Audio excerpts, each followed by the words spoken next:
think of that one special transaction we all have it. One special transaction that you still carry in your heart today, and why? In between the heart palpitations, I shall give you my answer. I don't know that it was really necessarily special, but I'm able to do things that are a little outside the box and unique, and I've actually built a really great relationship with this particular client because I was able to take on this transaction. But there was a transaction where the seller had land in Utah or Idaho, one of those. And then I had my client here in Arizona that had land in Arizona. And so what they were essentially doing is, the seller was going to, he was the buyer, but they're both selling something.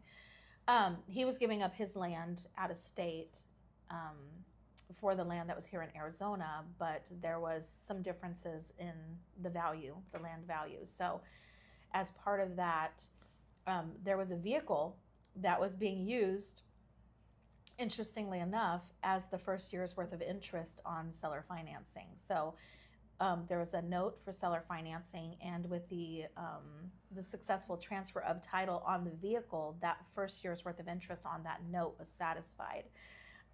But because of that particular thing, having that personal property involved, a vehicle title, land, here and in another state, there was a couple of different escrow and title companies that just would not touch that transaction. And so, they were referred to me by somebody that I had worked with at another company.